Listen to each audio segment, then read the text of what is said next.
Hello everybody and welcome to another episode of No Budget Cinema. Now today is my birthday, and if you don't want to buy me an expensive gift, light or camera, you're always welcome to subscribe and it will mean the world to me.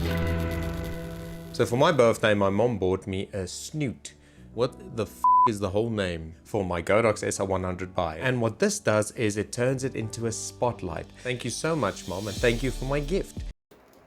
Now anyways, this whole Snoot thing comes with a honeycomb grid, and it also comes with a couple of colored gels. Now if I'm not mistaken, it's actually made for flash and not continuous lights, but if you don't put anything on the nozzle it shouldn't overheat. Just make sure that when you're handling it that you wear gloves or use a cloth or something, because the cover does get extremely hot. In fact, it does have a warning label on it, by the way. Looking at this thing, it gave me the idea of maybe making some homemade Gobos. Gobos are little squares or rings that you put in things like optical snoots or spotlight mounts, and they make little shapes that shine on the walls and the objects and stuff like that.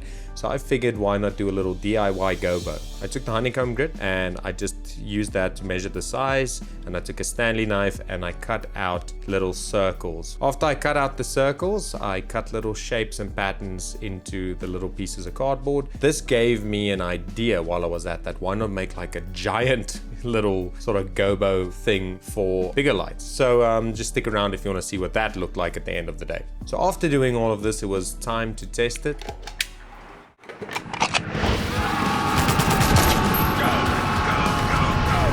Yeah, so I put the Snoot on the Gobo SR100 buy and the little wannabe DIY Gobos in the nozzle thing, and this is what the end result was like.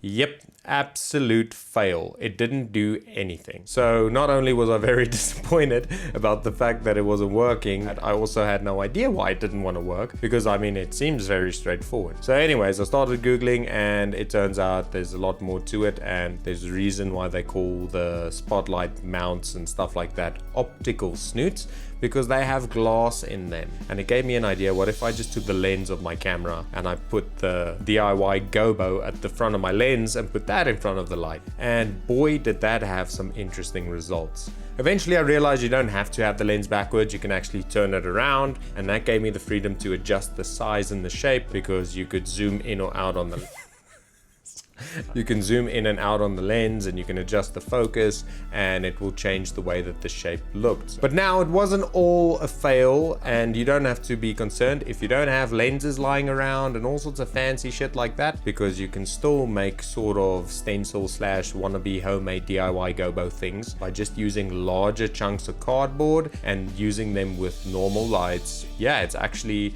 very simple. All you do is the exact same thing, except you use a big chunk of cardboard. You cut out the shape that you want, and when you're happy with the shape, you can put that on a stand, you can lean it on a table, you can do whatever you want, but just put this in front of your light fixture, and then it should project it against the wall as a silhouette. And that is actually what I'm doing here right now.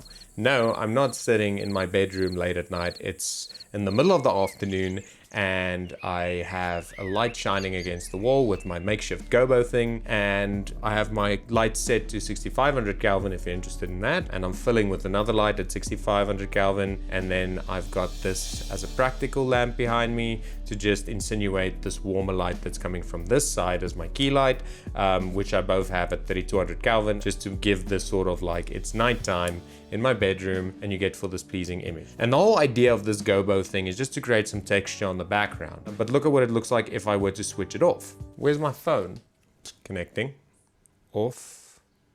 Oh, there you go. So do you see the massive difference that it makes with this light off and what it looks like with this light on? You have the feeling of space, because you can feel like there's some outside. You see now how it kind of feels empty, and this light feels saucy. It's like, where's this light coming from? Switch this light back on, and now it sort of justifies this light coming from here.